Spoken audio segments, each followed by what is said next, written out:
अध्याय 1 कुरुक्षेत्र के युद्ध स्थल में सैन्य निरीक्षण। धृतराष्ट्र ने कहा, हे संजय, धर्मभूमि कुरुक्षेत्र में युद्ध की इच्छा से एकत्र हुए मेरे तथा पांडु के पुत्रों ने क्या किया? संजय ने कहा, हे राजन, पांडु पुत्रों द्वारा सेना की व्यूह रचना देखकर राजा दुर्योधन अपने गुरु के पास गया और उसने ये शब्द कहे, हे आचार्य, पांडु पुत्रों की विशाल सेना को देखें, जिसे आपके बुद्धिमान शिष्य द्रुपद के पुत्र ने इतने कौशल से व्यवस्थित किया है। इस सेना में भीम तथा अर्जुन के समान युद्ध करने वाले अनेक वीर धनुर्धर हैं, यथा महारथी युयुधान, विराट तथा द्रुपद। इनके साथ ही धृष्टकेतु, चेकितान, काशीराज, पुरुजित, कुंतीभोज तथा शैब्य जैसे महान शक्तिशाली योद्धा भी हैं। पराक्रमी युधामन्यु, अत्यंत शक्तिशाली उत्तमौजा, सुभद्रा का पुत्र तथा द्रौपदी के पुत्र, ये सभी महारथी हैं। किंतु हे ब्राह्मण श्रेष्ठ, आपकी सूचना के लिए मैं अपनी सेना के उन नायकों के विषय में बताना चाहूंगा जो मेरी सेना को संचालित करने में विशेष रूप से निपुण हैं। मेरी सेना में स्वयं आप, भीष्म, कर्ण, कृपाचार्य, अश्वत्थामा, विकर्ण तथा सोमदत्त का पुत्र भूरिश्रवा आदि हैं, जो युद्ध में सदैव विजयी रहे हैं। ऐसे अनेक वीर भी हैं जो मेरे लिए अपना जीवन त्याग करने के लिए उद्यत हैं। वे विविध प्रकार के हथियारों से सुसज्जित हैं और युद्ध विद्या में निपुण हैं। हमारी शक्ति अपरिमेय है और हम सब पितामह द्वारा भली भांति संरक्षित हैं, जबकि पांडवों की शक्ति भीम द्वारा भली भांति संरक्षित होकर भी सीमित है। अतएव सैन्य व्यूह में अपने अपने मोर्चों पर खड़े रहकर आप सभी भीष्म पितामह को पूरी सहायता दें। तब कुरुवंश के वयोवृद्ध परम प्रतापी एवं वृद्ध पितामह ने सिंह गर्जन की ध्वनि करने वाले अपने शंख को उच्च स्वर में बजाया, जिससे दुर्योधन को हर्ष हुआ। तत्पश्चात शंख, नगाड़े, बिगुल, तुरही तथा सिंह सहसा एक साथ बज उठे। वह समवेत स्वर अत्यंत कोलाहलपूर्ण था। दूसरी ओर से श्वेत घोड़ों द्वारा खींचे जाने वाले विशाल रथ पर आसीन कृष्ण तथा अर्जुन ने अपने अपने दिव्य शंख बजाए।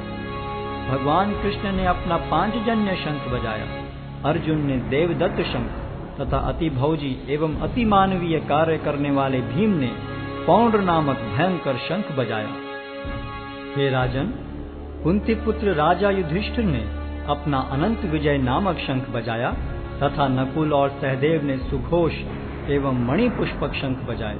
महान धनुर्धर काशीराज, परम योद्धा शिखंडी, धृष्टद्युम्न, विराट, अजय सात्यकी, द्रुपद, द्रौपदी के पुत्र तथा सुभद्रा के महाबाहु पुत्र आदि सबों ने अपने अपने शंख बजाए। इन विभिन्न शंखों की ध्वनि कोलाहल पूर्ण बन गई, जो आकाश तथा पृथ्वी को शब्दायमान करती हुई धृतराष्ट्र के पुत्रों के हृदय को विदीर्ण करने लगी। उस समय हनुमान से अंकित ध्वजा लगे रथ पर आसीन पांडु पुत्र अर्जुन अपना धनुष उठाकर तीर चलाने के लिए उद्यत हुआ।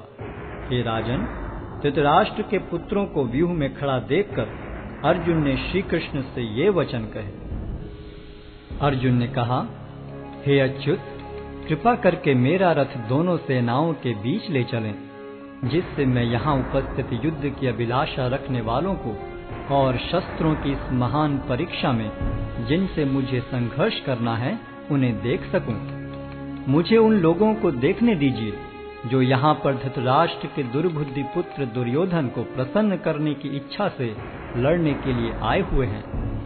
संजय ने कहा, हे भरतवंशी, अर्जुन द्वारा इस प्रकार संबोधित किए जाने पर भगवान कृष्ण ने दोनों दलों के बीच में उस उत्तम रथ को लाकर खड़ा कर दिया। भीष्म, द्रोण तथा विश्व भर के अन्य समस्त राजाओं के सामने भगवान ने कहा कि हे पार्थ, यहाँ पर एकत्र सारे कुरुओं को देखो। अर्जुन ने वहां पर दोनों पक्षों की सेनाओं के मध्य में अपने चाचा ताऊओं, पितामहों, गुरुओं, मामाओं, भाइयों, पुत्रों, पौत्रों, मित्रों, ससुरों और शुभ चिंतकों को भी देखा। जब कुंती पुत्र अर्जुन ने मित्रों तथा संबंधियों की इन विभिन्न श्रेणियों को देखा तो वह करुणा से अभिभूत हो गया और इस प्रकार बोला। अर्जुन ने कहा, हे कृष्ण, इस प्रकार युद्ध की इच्छा रखने वाले अपने मित्रों तथा संबंधियों को अपने समक्ष उपस्थित देखकर मेरे शरीर के अंग कांप रहे हैं और मेरा मुख सूखा जा रहा है। मेरा सारा शरीर कांप रहा है, मेरे रोंगटे खड़े हो रहे हैं, मेरा गांडी धनुष मेरे हाथ से सरक रहा है और मेरी त्वचा जल रही है। मैं यहाँ अब और अधिक खड़ा रहने में असमर्थ हूँ। मैं अपने को भूल रहा हूँ और मेरा सिर चकरा रहा है। हे कृष्ण, मुझे तो केवल अमंगल के कारण दिख रहे हैं। हे कृष्ण, इस युद्ध में अपने ही स्वजनों का वध करने से न तो मुझे कोई अच्छाई दिखती है और न मैं उससे किसी प्रकार की विजय, राज्य या सुख की इच्छा रखता हूँ। हे गोविंद, हमें राज्य, सुख अथवा इस जीवन से क्या लाभ, क्योंकि जिन सारे लोगों के लिए हम उन्हें चाहते हैं वे ही इस युद्ध भूमि में खड़े हैं। हे मधुसूदन, जब गुरुजन, पितृगण, पुत्रगण, पितामह, मामा, ससुर, पौत्रगण, साले तथा अन्य सारे संबंधी अपना अपना धन एवं प्राण देने के लिए तत्पर हैं और मेरे समक्ष खड़े हैं, तो फिर मैं इन सब को क्यों मारना चाहूंगा, भले ही वे मुझे क्यों न मार डालें। हे जीवों के पालक, मैं इन सबों से लड़ने को तैयार नहीं, भले ही बदले में मुझे तीनों लोग क्यों न मिलते हों। इस पृथ्वी की तो बात ही छोड़ दें। भला धृतराष्ट्र के पुत्रों को मारकर हमें कौन सी प्रसन्नता मिलेगी। यदि हम ऐसे आतताइयों का वध करते हैं तो हम पर पाप चढ़ेगा। अतः यह उचित नहीं होगा कि हम धृतराष्ट्र के पुत्रों तथा उनके मित्रों का वध करें। हे लक्ष्मीपति कृष्ण, इससे हमें क्या लाभ होगा और अपने ही कुटुंबियों को मारकर हम किस प्रकार सुखी हो सकते हैं।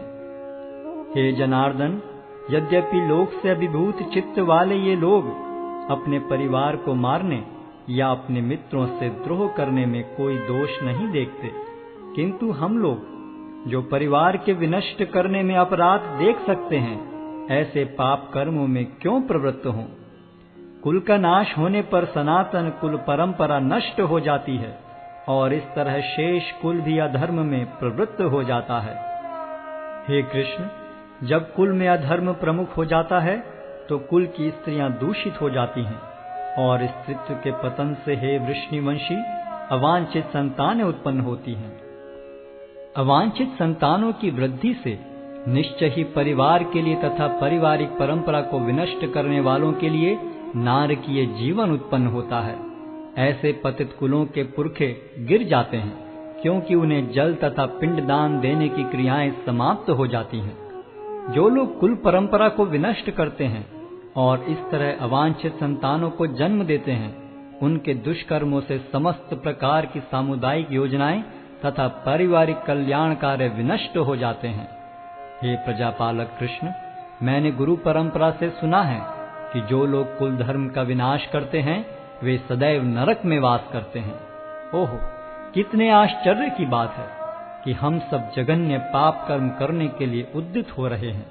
राज्य सुख भोगने की इच्छा से प्रेरित होकर हम अपने ही संबंधियों को मारने पर तुले हैं।